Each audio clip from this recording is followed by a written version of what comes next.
Welcome to the CyberWire's Research Saturday podcast, brought to you in part by our title sponsor, Collide, endpoint security for teams that Slack.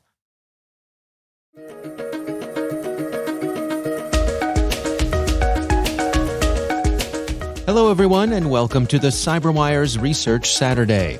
I'm Dave Bittner, and this is our weekly conversation with researchers and analysts tracking down threats and vulnerabilities, solving some of the hard problems of protecting ourselves in a rapidly evolving cyberspace.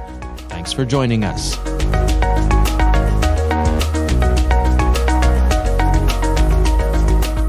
The research started as Linux capabilities research and not Docker.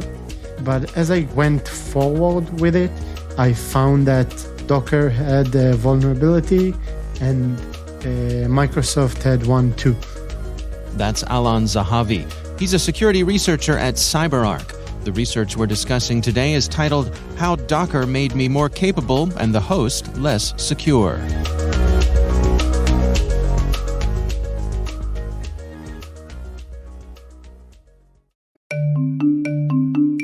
And now, a word from our sponsor, Collide.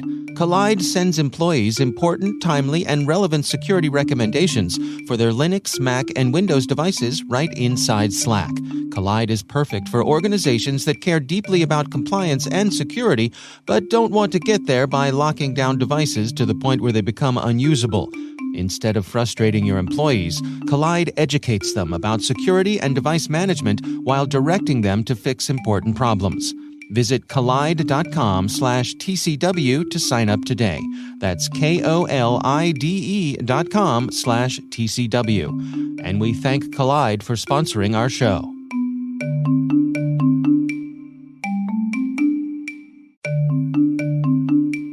If you've spent a lot of time and money fighting automated attacks but still feel like you're losing the battle, you're not alone. The truth is, bad bots adapt in seconds and evade expensive, difficult-to-maintain defenses. Now there's a better way, with Casada. Casada has flipped the script on bots, ending the game of whack-a-mole.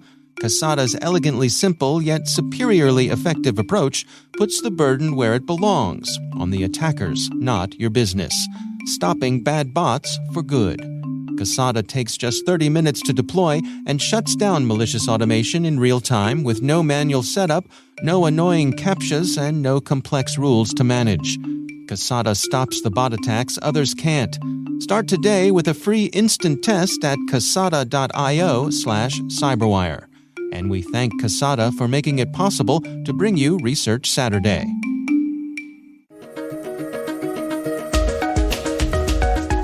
And with both of those vulnerabilities, I succeeded at escalation of privileges in a Linux machine. Well, let's start with Linux itself then. Can you describe for us what are the capabilities here and how do they lead us into a bit of trouble? Traditionally, Linux had two kinds of processes. Processes that ran with root permissions and processes without root permissions. Since Linux kernel version 2.2, those permissions were divided into units called capabilities.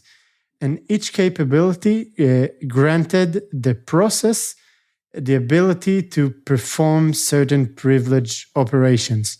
So let's take, for example, the mount syscall. Okay, so before capabilities, only root could have mount new images to the file system.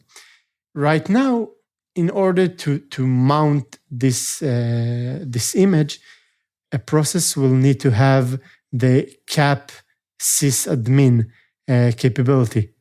Even if it's not root, it can be any user with any UID, and if it's got this capability, the sysadmin capability, it can mount every image to any part of the file system. And so what does that mean for us in terms of this vulnerability that you discovered? As I said before, even if you are not root, but you have certain capabilities, you can do certain privileged tasks. So in case of the vulnerability I found, if you had a GDB, which is a debugger in Linux, with the capability of sysptrace, you can attach yourself as a debugger to any process, even if it's high privileged process. If you had the GDB, if you had access to execute this GDB with this capability, you can do practically anything. You can attach yourself to a root process, which has by default all the capabilities in Linux, and just do anything your mind limits you to. Now, I mean, is this a fundamental flaw in the way that Linux handles this? Or is this a particular thing that you've discovered here?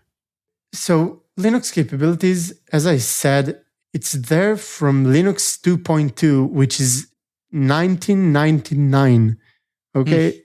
It's been there for a long time, but only recently with the development of cloud and containers that we see this mechanism started to being used. In case of the things I found, it's been misused by mistake by some vendors. But yeah, every time process asks to perform privileged tasks, the kernel itself checks if this process has the capabilities to do so. If not, it's just throwing an error and said you can't do it, permission error. But if you do have this capability, it just moves on. You know, it's check if you have it, you can do it. If you haven't got it, you can't do it. So how does this affect Docker containers? Okay, so in Docker containers, by default, you get limited capabilities. Because if you had all the capabilities, if the root user from in the container had all the capabilities, it was also the root outside the container. So you can escape it like if there wasn't any container jail. Okay. So right. In this case, it didn't had the ability to escape a container, but because of how Docker managed file permissions at the version that I checked, any user, unprivileged user on the host, not the container, on the host, could have access to files that are saved inside the container. So in theory, an attacker that had both access on the host and the container itself could have done anything he wants. He could have crafted any executable inside the container and give it any capabilities he wants, or even setuid capability, and then move to the host, run it from there, and become root, become the most powerful user in Linux machine. Part of what I find really interesting in this research you published is you walk us through the process of how you discovered this. Can you share that story with us? Yeah, of course. So this research started as Linux capabilities. I wanted to find misconfiguration or misimplementation, to be more exact, inside the Linux kernel in order to bypass those checks, those capabilities checks. But as I went forward with the research, I found that the implementation was kind of straightforward. You know, it's if I talk in code, okay, it was only a if statement. Okay, if you got it, you got it. If not, you don't got it. So then I went to search who uses this mechanism, and I found that Docker uses it a lot. Then I scanned over 2,500 Docker images from Docker Hub and found that Microsoft released few images that had that GDB file with file capabilities, which gives any user that execute this GDB the capability to attach itself to any process. Again, even root processes. And that was the first vulnerability I found in this research.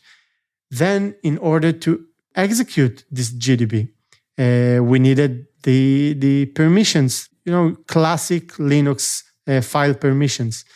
And after looking at the files and directories that Docker engine produce when you pull an image from Docker Hub, I saw that one of the directories where the image is saved allows any user to execute any file from within this directory.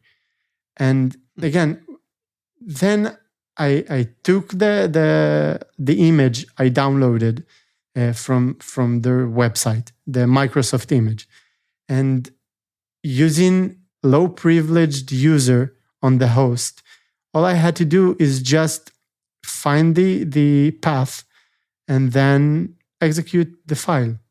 From then on, I was root actually. That's it. Yeah. Yeah, that's enough, right? Yeah, I think that's enough.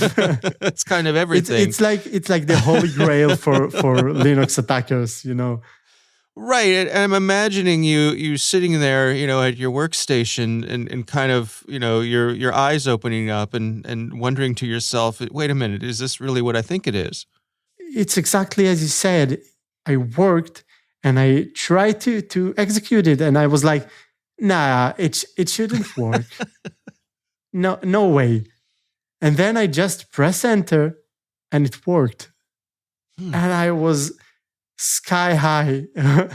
I went to my colleagues and said, oh my God, I found it. That was what I was searching for. Right. So is this a matter that you sort of alluded to this earlier, that, this feature was introduced into Linux back in the very late 90s. Was it kind of sitting around because, back in the 90s, nobody was thinking about cloud environments the way that we do today? I think that it was lying around because people didn't want to use it. It messes things up. It's not easy as either you privileged or you're not. This kind of mechanism gives you the ability to create a least privilege environment. And as I said, it messes things up. And when you talk about cloud and containers, you have to do it. When you're using a container which has the same kernel as the host, you have to do it. And if you do not do it, the attacker will have, easy attack surface. So that is why, in my opinion, clouds and containers uses the Linux capabilities more than the traditional Linux machines. People should have more thinking about this mechanism, so people will use it more. Because if more people will use it in its correct way, the machine will be much more secure. Because, for example, take the ping command, okay? It's not like this anymore because they changed it, but it used to be a setuid binary. So every vulnerability you had in a ping, which all it does is send an ICMP packet, okay? Mm-hmm. If you had a vulnerability there, you became root. But with capabilities, if you found a vulnerability in ping, all you had is like you can send more ICMP. You can build a raw socket, and that's it. You wouldn't become root. You will have more privileges, but you're still not root. You're still not the most powerful user in Linux. I see. You're limited in what you can do within ping itself. Yeah. And that's not the case here. No. Again, the GDB, which is, again, a debugger with the capability to attach itself to root processes, it gives you the ability to attach yourself to root processes and change the stack and change the memory and change the code flow, okay, the running flow. You can do anything. You can inject shellcodes and just change the register that points to the next instruction and just run this shellcode. So that's why it's so dangerous to have this capability on that executable. So where do we stand now in terms of Docker itself? They've updated this. Where are we? Yeah, so the file permissions that I talked about regarding to the Docker vulnerability, it was fixed, I think, a few months ago. So that's fixed, okay? But that's just one vulnerability. So Microsoft fixed their vulnerability also. But it doesn't mean that this escalation of privileges is not there anymore. Okay, so Microsoft and Docker did what they had to do. But it's now the task for the IT teams and the system administrators to update Docker engine and to update the images, and they need to scan their machines, their servers, so they know for a fact that this kind of vulnerabilities are not there anymore. Is there anything to be done on the Linux level itself of limiting, Linux's ability to do this? I don't think so, no, because this mechanism is supposed to make things more secure. And when you use it right, it does make it more secure. It's right for everything. If you misuse something, it will be dangerous. But when you use it correctly, it's great, really.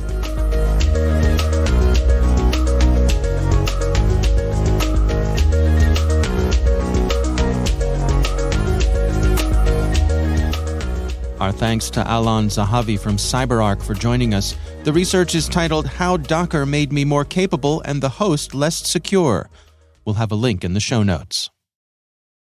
Thanks to Collide for their sponsorship. If you have Slack, Collide is the perfect solution to improve endpoint compliance while educating your employees about device security. Try it out for free at collide.com/TCW. Thanks to Casada for their sponsorship. To learn more about how Casada can help you stop the bot attacks that others can't, visit casada.io/cyberwire. The CyberWire Research Saturday is proudly produced in Maryland out of the startup studios of Data Tribe, where they're co-building the next generation of cybersecurity teams and technologies. Our amazing CyberWire team is Liz Irvin, Elliot Peltzman, Trey Hester, Brandon Karp, Eliana White, Peru Prakash, Justin Sabi, Tim Nodar, Joe Kerrigan, Carol Terrio, Ben Yellen, Nick Valecki, Gina Johnson, Bennett Moe, Chris Russell, John Petrick, Jennifer Iben, Rick Howard, Peter Kilpie, and I'm Dave Bittner. Thanks for listening. We'll see you back here next week.